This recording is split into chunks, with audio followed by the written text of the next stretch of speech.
안녕하십니까. NSPTV 정재나 리포터입니다. 오늘은 최근 출판한 저서 나는 왜 대권에 도전하는가 라는 북콘서트를 개최한 더불어민주당 유일한 호남 출신 대선 출마 후보이신 최성 시장님을 모시고 대선 출마와 관련한 이야기를 나눠보도록 하겠습니다. 안녕하세요, 시장님. 네, 안녕하세요. 네, 우선 최 시장님께서 광주 출신으로 고등학교까지 이곳에서 나오신 걸로 나와 있는데요. 광주 시민들을 위해서 짤막한 본인 소개하고 인사 말씀 부탁드리겠습니다. 네, 민주화의 성지인 우리 광주 시민 여러분, 광주의 아들 최성입니다.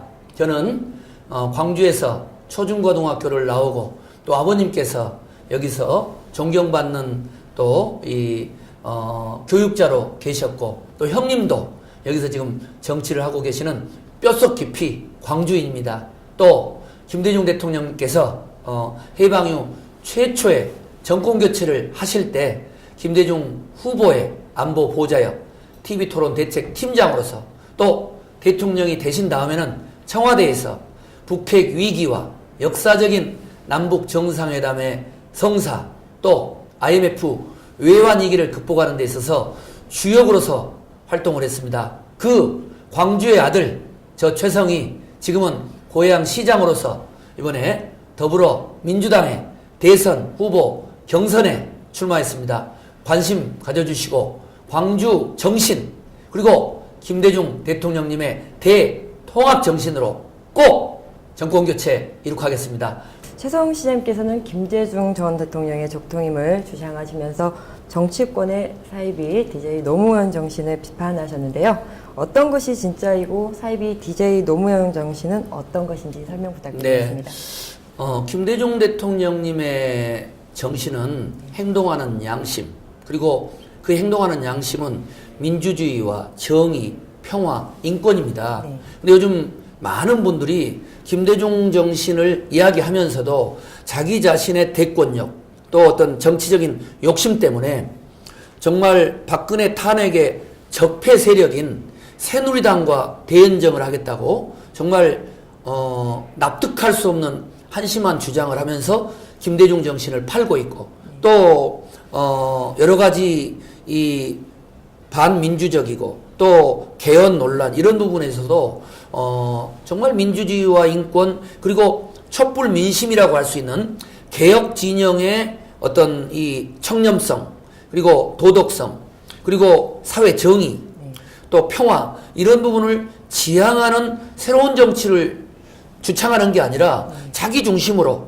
어떤 권력적 탐욕 때문에 김대중 정신을 파는 건 저는 사이비 정신이다 이렇게 보고요. 또 마찬가지로 노무현 대통령의 정신도 깨어있는 시민의 위대한 힘이라고 봤을 때 진정으로 촛불 민심에 나타난 민심은 뭡니까? 결국은 청렴한 대통령 그리고 유능한 대통령 통합할 수 있는 대통령 그리고 정의로운 대통령을 우리가 선택해야 되는데 범법자 대통령이거나 그리고 아니면은 정경유착에 깊숙이 연루됐거나 또는 정말 이 야3당이라고 할 수 있는 더불어민주당, 국민의당, 정의당 그리고 민주개혁 진영의 그런 개혁 정신을 관철하지 못하고 또 대변하지 못하고 약간의 눈앞에 있는 표 때문에 어떻든 박근혜 탄핵 세력하고 결탁하거나 거기와 연계하려는 이런 시도는 저는 광주 민심 또 호남 정신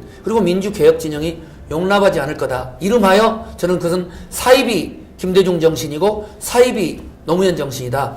김대중 정신과 노무현 정신의 핵심은 민주개혁 진영의 청렴, 평화, 정의로운 대통령 그리고 개혁적인 공동정부 수립 여기에 있다 이렇게 생각합니다.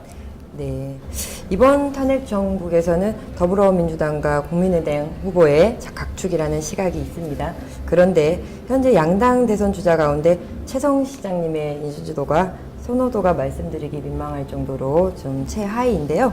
양당 다른 대선 주자들에 비해 최 시장님의 강점이 있으시다면 몇 가지 말씀 부탁드립니다. 우선은 제가 김대중 대통령께서 대통령 당선되실 때 제가 김대중 후보의 안보보좌역이었고 TV토론 대책팀장이었는데요. 그때 이해창 후보는 30% 40%였습니다.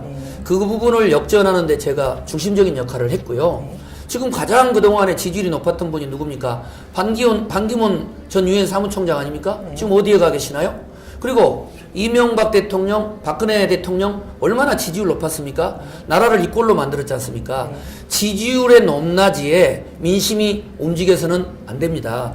진짜 중요한 건 누가 대통령의 자격과 자질을 가지고 있느냐 이렇게 봐야 되는 거고요.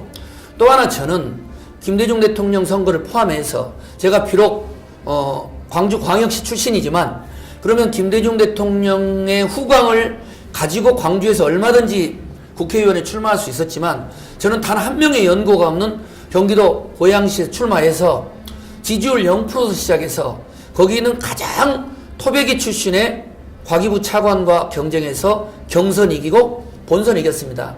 제가 올인했던 선거에서 8승 1패입니다. 지금은 비록 1.1%에 불과하지만 꼴찌의 대반란 그리고 1.1%의 지지자가 보이는 이 지지율을 갖고 있는 제가 대기적을 이번에 더불어민주당 경선에서 보여줄 테니까 중요한 건 지금 누가 약간의 지지율이 높낮이를 가지고 논의하지 마시고 누가 진정으로 촛불 민심 그리고 북핵 위기, IMF 위기 이 속에서 이 위기를 극복할 수 있는 준비된 평화 경제 대통령이 될 수 있느냐 이 부분에 관심을 가져줘야 된다. 그런 점에서 저 최성이 탄핵이 결정되고 나면 그리고 더불어민주당에서 TV 토론, 정책 토론 하게 되고 또 완전 국민 경선으로 하면 아마도 최종적인 돌풍은 최성이 일으킬 겁니다. 관심을 많이 가져주십시오. 박근혜 대통령의 탄핵 정국과 우리나라가 당면한 경제 위기를 고려할 때 차기 대통령의 과제는 무엇이라 판단하시는지 한 말씀 부탁드리겠습니다. 네, 지금 대한민국의 상황은 페리 전 국방부 장관, 미국 국방부 장관 같은 분들은 한반도에서 핵전쟁의 위험성이 있다고 경고를 하고 있고요. 또 임창열 전 경제부총리 같은 분들은 IMF보다 더 심각한 경제 위기가 있다고 봅니다. 이 위기를 극복하기 위해서는 차기 대통령은 일단 국민들을 통합할 수 있는 통합지향적인 대통령이 되어야 되고 또 북핵 위기, 경제 위기를 극복했던 경험과 성과와 국가 위기관리 능력이 있어야 됩니다. 1, 2년 동안 공부해가지고 내가 대충 이렇게 저렇게 하겠다라고 해서 이 위기관리 능력이 있는 게 아니고요. 저는 시간이 짧기 때문에 뭐 4차 산업혁명이다 또 고양시에서 추진하는 통일한국의 실리콘밸리 프로젝트가 5조 투자해서 20만 개의 일자리 창출을 가져올 거라는 이런 이야기를 드리기 전에 김대중 대통령 모시고 북핵 위기, IMF 위기를 극복했던 주역이었고 국회의원 시절에는 초선이었지만 국회개혁 초선연대 남북교류협력 의원 모임에 제가 대표였고 고양시장은 인구 100만의 이 고양시장으로서 전국에 50만 이상의 대도시 중에서 부채가 하나도 없는 도시 그리고 가장 살기 좋은 도시 그리고 시민 참여적인 자치 이런 성과를 가지고 이번에 제가 세월호와 같은 위기의 대한민국을 만들면 갈갈이 남북이 대결하고 동서가 찢기워지고 또 그 외에 이 이념적 세대 간의 갈등을 극복해서 혁신과 대통합을 통해서 경제 위기 극복 그 다음에 북핵 해결 그리고 4차 산업혁명을 통해서 대한민국을 미래의 새로운 일자리 창출 최고의 대한민국을 만들 준비가 되어 있습니다. 네, 이상으로 더불어민주당 유일한 호남 출신 대선 출마 후보이신 최성 고양시장님과 함께했습니다. 감사합니다. 네, 고맙습니다. 수고하셨습니다.